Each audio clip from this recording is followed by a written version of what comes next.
Hello, my name's Gareth and I'm from the implementation team at People HR. I've been with Access People HR since 2014. Initially I started as a trainer and then moved away through the company to projects, and now I head up the projects team here.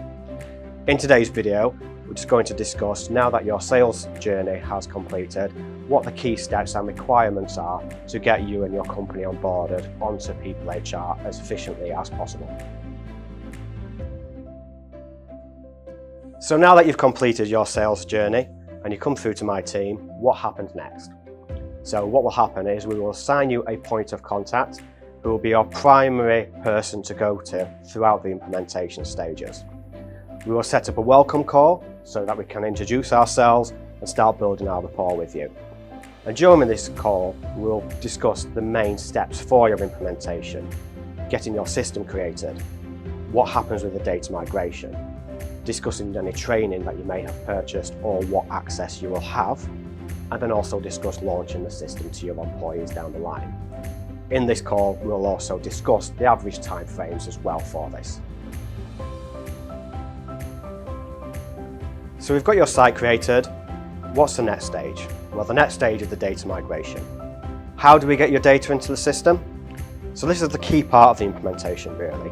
We have approximately 17 different spreadsheets altogether, which we'll provide to you to download, along with instructions on how to fill them in. Bear in mind, you've got us as contacts for any questions that you have on here, but it's an opportunity for you to start thinking about how is your data stored at the moment? Is it in another HR system? Is it on spreadsheets? Is it all over the place? This is a good opportunity now to start cleansing everything. So once we then have the data migration signed off, the next stage is the training.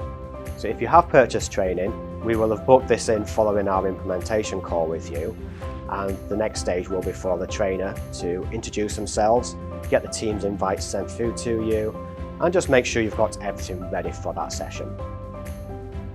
If you haven't purchased training, you will have access to our online guides, which we will send through to you. But do bear in mind that at any point you can purchase any more training if you feel that it will help your business implement more successfully onto People HR. So what are the final stages of the implementation process? We've created your system, we've completed your data migration, you've had your training. It's now time to start thinking about launching the system to your employees. So we will provide you with all of the details that you require to launch to your employees. We will then give you access onto our customer support portal for any system-based questions that you'll have going forward. We will then complete a handover over to our support team, and you can then start automating and streamlining your HR processes with People HR.